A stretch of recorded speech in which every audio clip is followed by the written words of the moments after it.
बिस्मिल्लाहिर्रहमानिर्रहीम। बोलते कालम के साथ मैं आमिर रज़ा ख़ान और अपनी सीट से खड़े होकर इसलिए कि बात ही खबर ही कुछ ऐसी है कि ईरान ये जंग जीत गया है। जी हाँ, बिल्कुल पूरे आलम इस्लाम के लिए और तमाम मुसलमानों के लिए ये एक खुशखबरी की बात है कि इज़राइल और अमेरिका का मुश्तरका हमला नाकाम हो गया है। और अब जहाँ पर ये दोनों जो हैं यानी नेतन बेंजामिन याहू और डोनाल्ड ट्रंप जो है आपस में झगड़ रहे हैं कि तुमने मुझे धकेला और तुमने मुझे धकेला है, वहीं पर अब डोनाल्ड ट्रंप ने अपने दामाद पर भी इल्ज़ाम आयद कर दिया कि उन्होंने मुझे ईरान पर हमला करने के ऊपर उभारा था। यानी उसने जो इल्ज़ाम लगाया है वो उस कमेटी पर लगाया है जो मुज़ाकरात कर रही थी ईरान के साथ और ईरान से कह रही थी कि वो एटमी अपने न्यूक्लियर जो स्टेशन हैं या उसके न्यूक्लियर रिएक्टर्स हैं उसमें यूरेनियम की फ़ज़ूलगी बंद करे। लेकिन डोनाल्ड ट्रंप के ताज़ा तरीन बयान में एक तो शिकस्त नज़र आई और दूसरा उन्होंने अपनी शिकस्त का ज़िम्मेदार उस कमेटी को करार दिया जिसमें स्टीव वेटकॉफ थे जो कि एलची हैं, ख़ुसूसी एलची हैं मिडल ईस्ट और एशिया के इस इलाके के लिए। फिर उनके दामाद हैं जेराड कोहेंस, वो कोशर वो जो हैं वो शामिल थे। और इसके साथ साथ उनके जो वज़ीर जंग हैं पीट हेग्सेथ, उनको उन्होंने कहा है कि इन्होंने मुझे बताया कि ईरान पर अगर हमला ना किया तो ईरान अमेरिका पर हमला कर देगा। कैसी मज़े की बात है। जो झूठा होता है उसके लिए यही काफ़ी होता है कि उसके दादोशुमार जो हैं ऊपर नीचे होते हैं। तो क्या अमेरिका ये जानता है कि ईरान के पास ऐसा ICBM है, इंटरकॉन्टिनेंटल बैलिस्टिक मिसाइल, जो अमेरिका तक जा सकता है, यानी 12,000 किलोमीटर का फासला तय करके अमेरिका के किसी शहर को निशाना बना सकता है। तो फिर डोनाल्ड ट्रंप को कैसे इन तीन बंदों ने इस बात पर कायल किया कि अगर आपने हमला ना किया तो ईरान हमला करेगा। ईरान इज़राइल पर हमला करता जंगे जून में जो कि 2025 में लड़ी गई थी, उस वक्त भी ईरान ने इज़राइल पर हमला नहीं किया था, इज़राइल ने ईरान पर हमला किया था। और अब भी जो हमला हुआ है पहला मिसाइल इज़राइल से फायर हुआ जिसके बाद अमेरिका की एंट्री हुई इसमें। और इस तरह से ईरान को जो है इन्होंने ये समझा कि इनका जो है 5th फ्लीट मौजूद है, पूरे मिडल ईस्ट में इनके फ़ौजी अड्डे हैं। फिर इन्होंने अब्राहम लिंकन जैसा बड़ा बहरी बेड़ा जो है नॉर्थ चाइनीज़ सी से खलीज की तरफ मुंतकिल किया। फिर जराल्ड आर फोर्ड जो दुनिया का सबसे बड़ा बहरी बेड़ा है उसको हैफ़ा की बंदरगाह तक लाए, यानी उसको भी कैरिबन से निकाला और हैफ़ा तक उसको सफ़र कराया। जब पूरी तरह से इन्होंने समझा कि इन्होंने घेर लिया है ईरान को अब मारेंगे और ईरान से अपनी शराइत मनवाएंगे, तो हमला करने की डोनाल्ड ट्रंप ने जो है फ़ौज को इजाज़त दे दी। हमला हुआ, 28 फरवरी का हमला था, लेकिन आज 11 मार्च तक मामलात बिल्कुल उलट पुलट हो गए। मेरी वो बात सच साबित हुई आज जो मैं कहता था कि अब ये कहेंगे कि मुज़ाकरात करो, ईरान नहीं करेगा। अमेरिका कह रहा है कि मेरे साथ मुज़ाकरात करें और अब्बास अराग़ची का बयान आ गया है कि हम इनसे कोई मुज़ाकरात नहीं करेंगे, क्योंकि अगर ये मुज़ाकरात एक तरफ मुज़ाकरात की बात करते हैं और दूसरी तरफ ये पीठ पर छुरा घोंपते हैं, यानी हमला कर देते हैं। यही हुआ, अमान को सालस बनाया, अमान के मुशीर को साथ मिलाया, अमान का सफ़ीर पैगाम लेकर डोनाल्ड ट्रंप के मुकर्रर करदा एलचियों से के पास जाता था, वहाँ से जो पैगाम आता था वो अब्बास अराग़ची तक पहुँचाता था।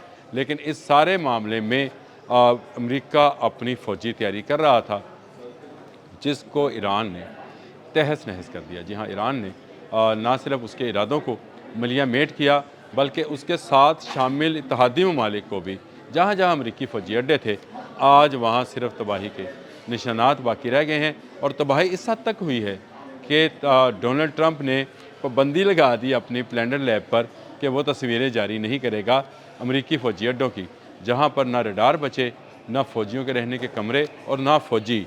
अभी तक 140 लोगों के शदीद ज़ख्मी होने की सेंटकॉम ने जो है सेंटकॉम जिनका सेंट्रल कमांड ऑफिस है उसने तस्दीक की है। लेकिन मरने वालों और ज़ख्मियों की तादाद इससे कहीं ज़्यादा है। ना सिर्फ अमेरिका के फ़ौजी अड्डों को ईरान ने कामयाबी से निशाना बनाया, बल्कि इज़राइल का कौन सा शहर है जहाँ पर ईरानी मिसाइल ने बॉम्ब नहीं गिराए हैं।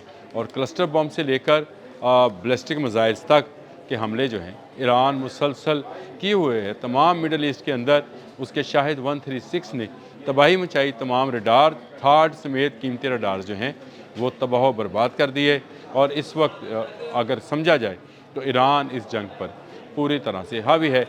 اربوں خربوں کہنا چاہیے، اربوں خربوں ڈالرز جو ہیں امریکہ آبنائے ہرمز میں ڈبونے کے بعد یہ کہہ رہا ہے کہ ایران بارودی سرنگیں ہٹائے۔ تو اگر ایران نے بارودی سرنگیں ہٹانی ہوتی تو وہ چاہیے کیوں تھی؟ ایران ہی ہٹا سکتا ہے۔ یہ جرأت امریکہ میں بھی نہیں ہے کہ اپنا جہاز تو دور کی بات، کشتی لے کر آبنائے ہرمز سے گزر جائے۔ پوری دنیا کی اکانومی کی شاہ رگ جو ہے ایران کے ہاتھ میں ہے، اور ایران نے اس پر پوری طرح سے قابو پایا ہوا ہے۔ ایران کسی ایک جہاز کو بھی وہاں سے گزرنے کی اجازت نہیں دے رہا ہے، اور جب تک یہ گزرنے کی اجازت نہیں دے گا، مڈل ایسٹ کے تمام جو عرب شیخ ہیں ان کی ساری تجارت جو تیل کی ہے وہ بند رہے گی، اور ان کی جو خوراک اور لباس ہے جو کہ باہر سے آتا ہے وہ بھی بند رہے گا، حتیٰ کہ ان کی ادویات تک بھی جو ہیں بند رہے گی۔ آپ آنے والے دنوں میں اگر یہ جنگ مزید جاری رہتی ہے، ایران جو ہے وہ اب جنگ بند نہیں کرتا ہے، یعنی اب امریکہ کے ہاتھ میں نہیں ہے۔ امریکہ تو اب کہہ رہا ہے میں پھنس گیا ہوں، مجھے نکالو۔ کبھی پیوٹن کے پاس جاتا ہے، کبھی چائنیز وزیر خارجہ سے رابطہ کرتا ہے، اور کبھی عرب ممالک سے کہتا ہے کہ مجھے بچاؤ، لیکن پھنسا اس قدر اس دلدل میں ہوا ہے کہ اب یہ دھنستا چلا جائے گا۔ یہاں سے نکلنے کا واحد راستہ یہی ہے کہ ایران سے معافی مانگے ان بچیوں کے سکول پر جو اس نے ٹوما ہاک میزائل گرایا، اس کی معافی مانگے، جس کی اب تصدیق بھی ہو گئی ہے، جس کا الزام بھی یہ ایران پر لگا رہا تھا کہ ایران نے ہی اپنی بچیوں کو شہید کرنے کے لیے میزائل، ٹوما ہاک میزائل جو کہ صرف امریکہ کے پاس ہے، وہ چلایا ہے۔